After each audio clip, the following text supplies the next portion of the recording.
Գործող դատավորների մեծ մասը, պարոն Փաշինյան, նշանակվել են ձեր իշխանության օրոք եւ հակակոռուպցիոն դատարան կալանքների աննախադեպ թիվ սկսել է գործել ու ավելանալ հենց ձեր նշանակած դատավորների շնորհիվ։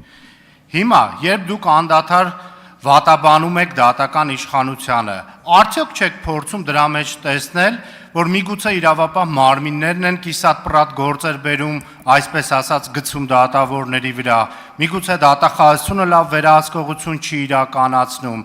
Նաև ուզում եմ հիշեցնել, ինչպես գործադիր օրենսդիր իշխանությունները, այնպես նաև դատական իշխանությունը առանձին ինքնուրույն իշխանության ճյուղ է։ Նա գործադիրի ենթական չէ, գործադիրից կախված չէ։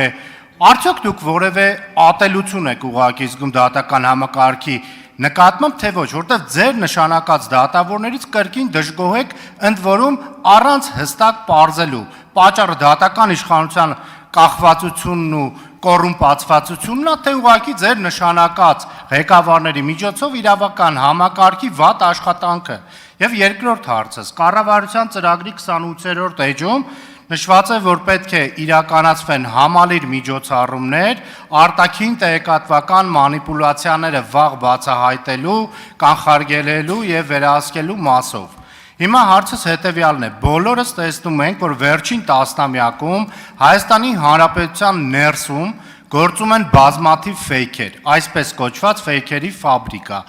Ինչ ներքին միջոցառումներ եք իրականացրել կամ պատրաստվում իրականացրել, որպեսզի բացահայտեք ով է թիվ 1 պատասխանատուն ու ճակերտավոր ասած թիվ 1 ֆեյքը այս երկրի։ Նախ ես ասեմ, որ ատելություն զգում եմ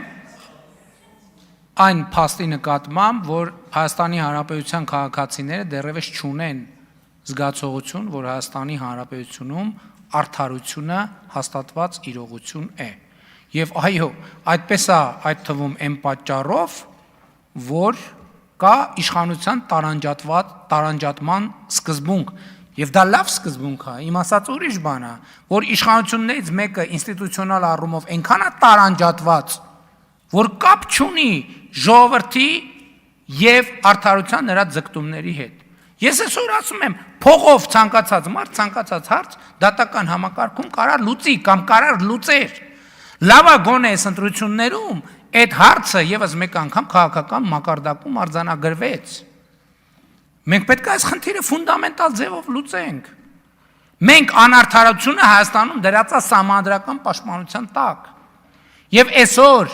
որ նախկին պսևդոէլիտաները տենց հարցակումներ են գործում նոր սահմանադրության օրակարգի վրա, դա համարելով ադրբեջանական, թուրքական, ազգային արժեքների պաշտպանության ներքո, ոչ, դա չի իրական պատճառը։ Իրական պատճառն է նա, որ իրանք տեսնում են, որ այս դատական համակարգում փողով կարելի է լուծել։ Դուք ասում եք կալանքների բանը, մակարդակը։ Այո, դրա մեջ պրոբլեմ կա եւ ժողովուրդը խնդիր ունի բռնել բաց թողելու այդ բանի հետ, այդ երևույթի հետ։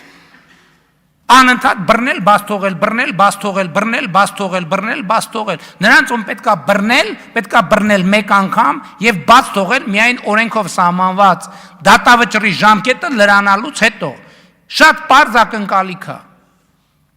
Եվ ես շատ հստակ ասում եմ, հիմա ում բռնեցին, ուրեմն մի բռնեք, եթե բռնեցիք, ուրեմն պետքա դուրս գան այն ժամանակ, երբ որ իրանց դատարանի օրինական ուժի մեջ մտած վճռով սահմանված ժամկետը սպառվել է։ Ինչ վերաբերում է ֆեյքերին, եկեք ընդունենք օրենսդրական, եթե դա հնարավոր է, որ Հայաստանի Հանրապետության քաղաքացիների համար սոցիալական ցանցում պրոֆիլ ունենալը պետքա բանալի, նույնականացնելով լինի։ Եկեք ընդունենք, եկեք համատեղ կոնսենսուս ձևավորենք եւ գնանք սոցիալական ցանցերի առաջ խնդիր դնենք։ Ասենք մեր երկրում ֆեյքը արգելված է, ով որ անձնագրով կնույնականացվի,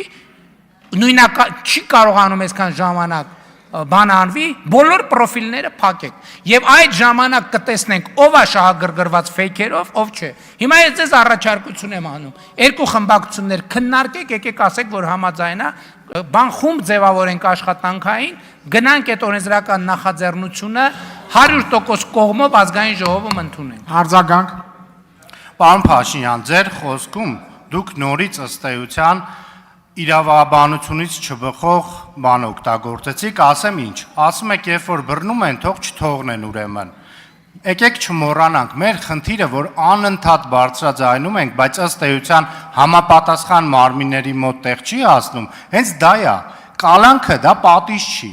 Կալանքը ընդամենը խափանման միջոց է, եւ ձեր հրապարակային այս եւ շատ այլ հայտարարություններ, որին առիթ կունենամ դեռ անդրադառնալու ձեզ հարցեր ուղղելու, այ հենց ազդեցություն է ուղղակի դատական համակարգի վրա։ Հիմա դատավորը մտածելու է, եթե մեկին բերեցին, Փաշինյանը ամբյոնից ասել էր, որ բռնում են մի թողեք, հենա կալանքը կա, հիմա ինչի մի հատ կալանքի փոփոխություն անեմ կամ օրինակ փոխարինեմ տնային կալանքով։ Հաստատ մի բան կսարքվի, կարգապահականով ընդཐུպ լիազորությունից կդադարեցվի։ Եթե գործադիրի ու կոնկրետ ձեր մղումները շատ ազնիվ ու արդար են, այս ամբյոնից հայտարարեք դատախազության ու իրավապահներին, հատկապես օրենք չխախտել, գործ չսարքել։ Ուրեմն եթե դատական համակարգը իմ ասածներով, իմ քաղաքական հայտարարություններով առաջնորդված լինեին, ասենք ենթադրենք լիքը մարդ այսօր ազատության մեջ պետքա չլներ, շատ լիքը մարդ, ընդ որում իրանք բոլորը հայտնի անուններ են, չթաքցնեմ նախորդ իշխանության ներկայացուցիչներ։ Բայց իրանք ընդհանրապես ես հարց եմ տալիս, այդ մարդիկ ինչ գործ ունեն ընդհանրապես ազատության մեջ։ Որ մի հատ է վեր են կենում, ելույթ են ունենում, էս են անում, են անում, այդ մարդիկ ինչ, եթե դատական համակարգը իմ ասածով առաջնորդվեր, այդ մարդիկ մի 3 տարի հետո նոր պայմանական վաղաժամկետով դուրս գալու հնարավորություն պետք է ունենային։ Եվ իրավաբանությունը ես այդ եմ ասում, Հայաստանի Հանրապետությունը իրավաբանությունը դարձված է մանիպուլյացիա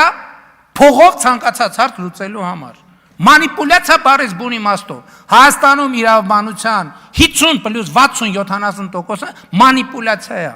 Մի բան կար, մի դատավոր կար, որը էլի բան դատավոր չէ, պաշտոնյա, որը հիմա դատվում է, չգիտեմ, էլի երևի մի 80 տարի դատը կշարունակվի։ Ասում էր պարոն վարչապետ, ինչ ցանկացած բան հնարավոր է բան անել, հիմնավորել դե յուրե։ Դուք ասեք, ինչն է պետք հիմնավորել, մենք կգնանք կհիմնավորենք։ Սա Հայաստանի Հանրապետությունը Երևանի պետական համալսարանի իրավաբանության ֆակուլտետում ուսուցանվող իրավաբանությունն է։ Երևանի պետական համալսարանում։ Եվ ես մեր գործընկերներն էլ եմ ասում, սրան ի վերջո պետքա վերջ դնել։